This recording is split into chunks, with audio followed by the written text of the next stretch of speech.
శివార్లలోని resorts కి క్యాంపేశారు. జల్సా శృతి మించింది. జనాలకు రోత పుట్టడంతో బండారం కాస్త బట్టబయలైంది.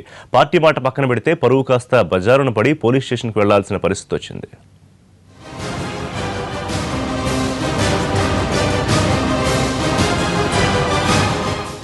వీకెండ్ వచ్చిందంటే చాలు హైదరాబాద్లో పబ్బులు, హోటళ్లు, రిసార్ట్లు ఇలా అన్ని హౌస్ఫుల్ కలెక్షన్లతో కలకళ్లాడిపోతుంటాయి.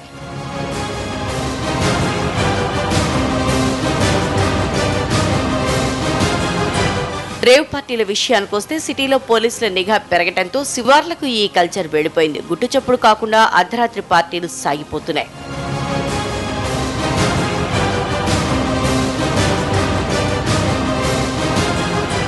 తాజాగా మహబూబ్నగర్ జిల్లాలో ఈ భాగోతం బయటపడింది. షాద్నగర్ సమీపంలోని శేర్గుడ అగ్రిగోల్డ్ వెంచర్లో కొందరు వ్యక్తులు రేవ్ పార్టీ నిర్వహించారు. ఓ ఇంటర్నేషనల్ ఫర్టిలైజర్ కంపెనీకి చెందిన 40 మంది ఉద్యోగులు ఇక్కడ గానా బజానాకు తెరలేపారు.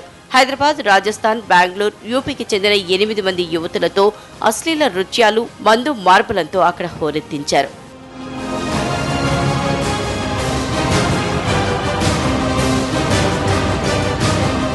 డీజిల్ మోతం మోగించడంతో స్థానికులు తీవ్ర ఇబ్బందులు పడ్డారు. విషయాన్ని పోలీసులకు చేరవేశారు. కంప్లైంట్ అందుకున్న పోలీసులు అగ్రిగోల్డ్ వెంచర్ వద్దకు వెళ్లి మందుమత్తులో జోగుతూ, ఊగుతూ, అశ్లీల నృత్యాలు చేస్తూ ఎంజాయ్ చేస్తున్న మొత్తం బ్యాచ్ ని అరెస్ట్ చేశారు. అగ్రిగోల్డ్ వెంచర్లో వచ్చేసి 40 మెంబర్స్ సుప్రియో ఫెర్టిలైజర్స్ మార్కెట్కి సంబంధించినటువంటి ఇంటర్నేషనల్ మార్కెట్కి సంబంధించినటువంటి ఎంప్లాయీస్ అంతా కూడా 40 మెంబర్స్ వీళ్ళందరినీ కూడా ఈరోజు అగ్రిగోల్డ్ వెంచర్లో అశ్లీల నృత్యాలు చేస్తున్న ఒక 8 మంది యువతలు చేస్తున్నారు. వాళ్ళు చూస్తామంటే తీసుకుని వచ్చామండి. ఇలా ఆల్ ఓవర్ ఇండియా అండి ఎంప్లాయీస్ వీళ్ళంతా కూడా. పల్లపు మదన్ మోహన్ రావు అని చెప్పేసి ఇతను తీసుకొచ్చాడండి. ఒకే కంపెనీకి చెందిన మొత్తం 40 మంది ఉద్యోగులతో పాటు 8 మంది యువతుల్ని అదుపులోకి తీసుకుని స్టేషన్కు తరలించారు పోలీసులు. రేవ్ పార్టీ దగ్గర లక్షల్లో నగదుతో పాటు సెల్ ఫోన్లు, లిక్కరు, ఇతర వస్తువుల్ని స్వాధీనం చేసుకున్నారు పోలీసులు. అలాగే నిర్వాహకులపై కేసులు నమోదు చేశారు.